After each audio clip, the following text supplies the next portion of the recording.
मथुरा वृंदावन में भगवान श्री कृष्ण से जुड़े अनेक धार्मिक स्थल हैं। किसी एक का स्मरण करो तो दूसरे का ध्यान स्वतः ही आ जाता है। मथुरा के इन्हीं मुख्य धार्मिक स्थलों में गिरिराज धाम का नाम आता है। सभी प्राचीन शास्त्रों में गोवर्धन पर्वत का वर्णन किया गया है। गोवर्धन के महत्व का वर्णन करते हुए कहा गया है कि गोवर्धन पर्वत गोकुल पर मुकुट में जड़ी मणि के समान चमकता है। गिरिराज मंदिर के विषय में पौराणिक मान्यता है कि श्री गिरिराज जी को हनुमान जी ने उत्तराखंड से उठाया था। उसी समय एक आकाशवाणी सुनकर वे पर्वत को ब्रज में स्थापित कर दक्षिण की ओर भगवान श्री राम के पास लौट गए थे। इन्हीं मान्यताओं के अनुसार भगवान श्री कृष्ण के समय में यह स्थान प्राकृतिक सौंदर्य से भरा रहता था। यहाँ अनेक गुफाएं होने का उल्लेख किया गया है। गोवर्धन नाम से जुड़ी एक अन्य कथा के अनुसार गोकुल में इंद्रदेव की पूजा के स्थान पर गौ और प्रकृति की पूजा का संदेश देने के लिए इस पर्वत को भगवान श्री कृष्ण ने अपनी उंगली पर उठा लिया था। कथा में उल्लेख है कि भगवान श्री कृष्ण ने इंद्र को पारंपरिक पूजा बंद कर गोवर्धन की पूजा ब्रज में की थी। ब्रज में प्रत्येक वर्ष इंद्रदेव की पूजा का प्रचलन था। इस पूजा पर ब्रज के लोग अत्यधिक व्यस्त रहते थे, जो वहां के निवासियों के सामर्थ्य से कहीं अधिक था। यह देखकर भगवान श्री कृष्ण ने सभी गांवों वालों से कहा कि इंद्र पूजा के स्थान पर जो वस्तुएं हमें जीवन देती है, भोजन देती हैं, उन वस्तुओं की पूजा करनी चाहिए।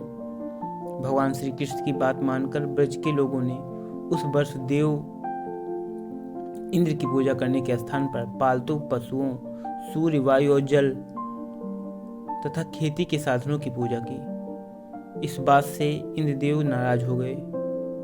नाराज होकर उन्होंने ब्रज में भयंकर वर्षा की, जिससे सारा ब्रज जलमग्न हो गया।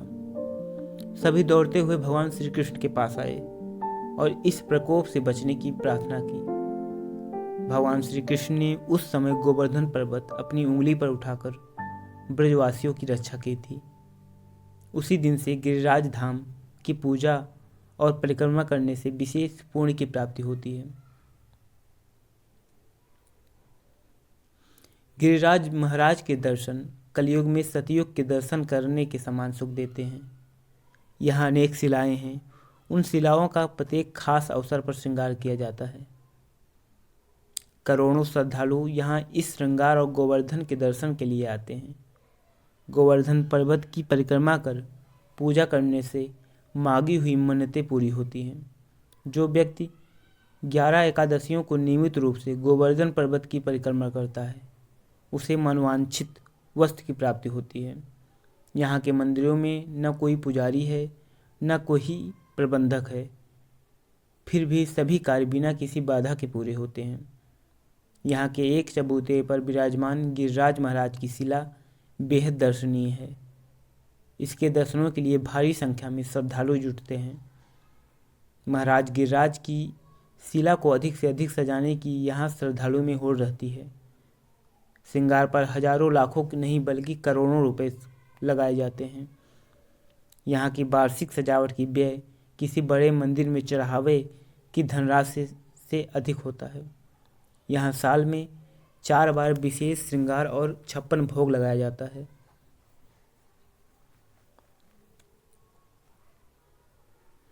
कार्तिक मास में दिवाली के ठीक 8 दिन पश्चात गोपाष्टमी आती है। गोपाष्टमी पर गौचारण पर जाने से पूर्व भगवान श्री कृष्ण बलराम जी ने सभी गौओं का पूजन किया था। अतः इस दिन गौ माता को तिलक करने और रोटी खिलाने की परंपरा है। ऐसी भी मान्यता है कि धरती माता आज के दिन ही प्रकट हुई थी। प्रतिदिन पृथ्वी माँ को प्रणाम करने की परंपरा है और अक्षय नवमी को तो विशेष होती है। देवउठनी एकादशी के दिन श्रीधाम वृंदावन गोवर्धन परिक्रमा माँ का दर्शन देखते ही बनता है। लाखों भक्त जो वर्ष भर किसी कारणवश परिक्रमा नहीं कर पाते हैं, आज के दिन निकल पड़ते हैं परिक्रमा के लिए। विशेषकर यह दिन बहुत ही शुभ होता है। गोवर्धन के महत्व को सर्वाधिक महत्वपूर्ण घटना यह है कि यह भगवान श्री कृष्ण के काल का एकमात्र स्थिर रहने वाला चिन्ह है। उस काल का दूसरा चिन्ह यमुना नदी भी है, किंतु उसका प्रवाह लगातार परिवर्तित होने से उसे अस्थायी चिन्ह नहीं कहा जा सकता। इस पर्वत की परिक्रमा के लिए समूचे विश्व में कृष्ण भक्त, वैष्णवजन और वल्लभ संप्रदाय के लोग आते रहते हैं। यहाँ पूरी परिक्रमा 7 कोस अर्थात 21 किलोमीटर है। यहाँ लोग दंडौती परिक्रमा करते हैं। दंडौती परिक्रमा इस प्रकार की जाती है कि आगे हाथ फैलाकर जमीन पर लेट जाते हैं। उसके बाद जहाँ तक हाथ फैलता है वहाँ तक लकीर खींचकर फिर उसके आगे भी लेटते हैं। गिरिराज धाम भगवान श्री कृष्ण के जीवन और उनके अद्वितीय कार्यों का प्रतीक है। यह स्थल हमें उनकी महानता और उनके द्वारा प्रदत्त शिक्षा की याद दिलाता है।